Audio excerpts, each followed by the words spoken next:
যতই বড় থাকুক আর আমি স্বামীর ঘরে যতই কাজ থাকুক আমি সব একাই করতে পারবো, কারণ আমি গরিবের মেয়ে, আমি সব কাজ একাই করতে পারবো। আমি গরিবের মেয়ে। দর্শক, আপনাদের দ্বিতীয় শুভেচ্ছা জানিয়ে শুরু করছি আমাদের আজকের প্রতিবেদন। তো দর্শক, দেখতেই পাচ্ছেন আমাদের সামনে এক আপু দাঁড়িয়ে আছে। আমরা তার জীবনের গল্পটা শুনবো, জানবো আপু কেন আমাদের ইউটিউবের মাঝে আসলেন, তিনি কি বলতে চান। আপু আসসালামু আলাইকুম, ওয়ালাইকুম আসসালাম। কেমন আছেন? এই তো ভালো আছি। আপু আপনার নাম কি? আমার নাম মেঘলা। মাশাআল্লাহ, খুব সুন্দর নাম। মেঘলা আপু থাকেন কোথায়? আমি থাকি সিলেটে। সিলেট। বাড়ি ঘর আছে সিলেটে? না, ভাড়া থাকি। ভাড়া থাকেন, জায়গা জমি নাই? পরিবার আর কে কে আছে? মা আছে, বাবা? বাবা ছোটবেলায় ফেলা দিয়ে আরেকটা বিয়ে করে। ভাই বোন? ছোট একটা বোন আছে, 5 বছর। আচ্ছা, অনেক কষ্ট আমাদের সংসারটা পালে। কে পালে? আমি পাবো। কি করে?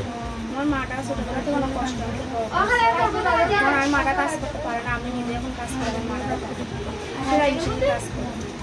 আচ্ছা, সেলাই মেশিনে কাজ করেন? কে আপনি করেন, আপনার মা করে? আমি করি। আমার মাটা অসুস্থতার উপরে থাকে, মা কাজ করতে পারে না, এই জন্য আমিই করি।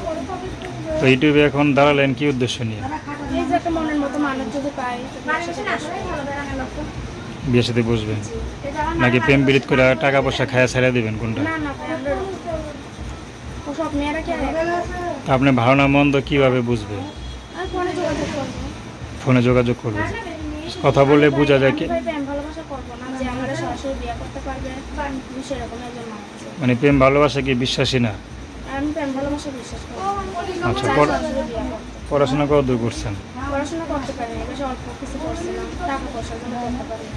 তো কেউ যদি আপনাকে গ্রামে নিয়ে রাখে বিয়ে সাথে পর, আপনি কি থাকতে পারবেন? যে থাকতে পারবো, কারণ বিয়ে হলে তো স্বামী করে যেতে হবে।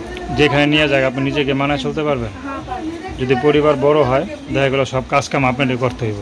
সমস্যা নেই, স্বামীর ঘরে গেলে করতে লাগবে। আচ্ছা, তো নাম কি বললেন?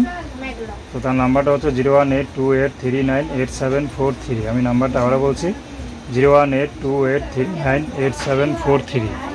তো দর্শক, প্রেম ভালোবাসা, সাহায্য সহযোগিতা, বিয়ে শাদী করে একান্ত আপনাদের ব্যক্তিগত ব্যাপার। তো আসুন আমরা 5 ওয়াক্ত নামাজ পড়ি, সর্বদা দেশের সেবা করি। আসসালামু আলাইকুম।